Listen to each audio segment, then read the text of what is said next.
तो हमारा next topic है section formula. Section formula class 10 का टॉपिक है। इसमें से एक पार्ट आता है मिड पॉइंट। जो मिड पॉइंट है वो क्लास 9 में भी हम पढ़ेंगे इस साथ। तो जनरली सेक्शन फार्मूला हम यूज कब करते हैं? जब किसी लाइन को एक तीसरा पॉइंट रेशियोज में डिवाइड करता है तो उसके पॉइंट निकालने के लिए हम यूज करते हैं सेक्शन। तो बेसिकली ए और सी एक लाइन है जिसके पॉइंट्स है x1 y1 और c का पॉइंट है x2।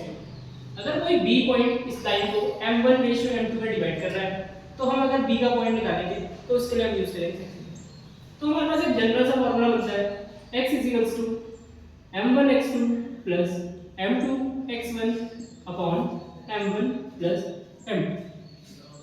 सिमिलरली अगर हम बात करें y के लिए तो y का पॉइंट हमारे पास बनता है m1 y2 m2 y1 m1 m2।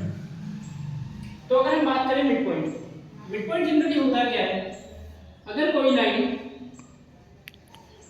इसी पॉइंट से सेम रेशियो में डिवाइड होती है, यानी कि जो रेशियो होता है वो होता है 1:1। तो अगर हम कहते हैं a का पॉइंट है x1 y1, b का पॉइंट है x2 y2 और c का पॉइंट है x2 y।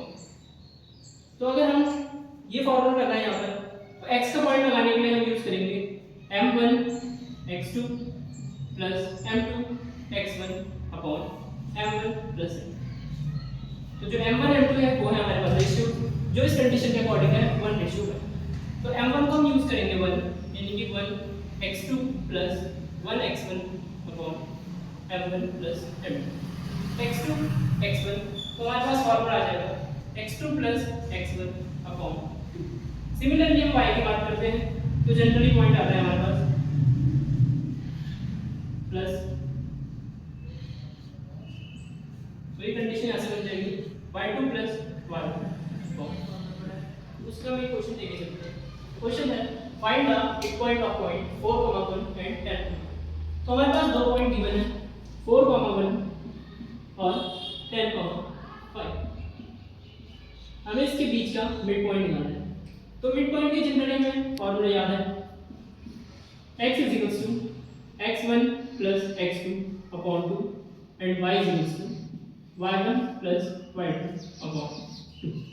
तो हम लेके चलेंगे पहले point x1 y1 next x2 y2।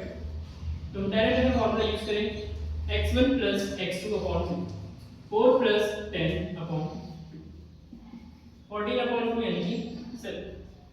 Next y1 y2 2 यानी कि 6 2 3।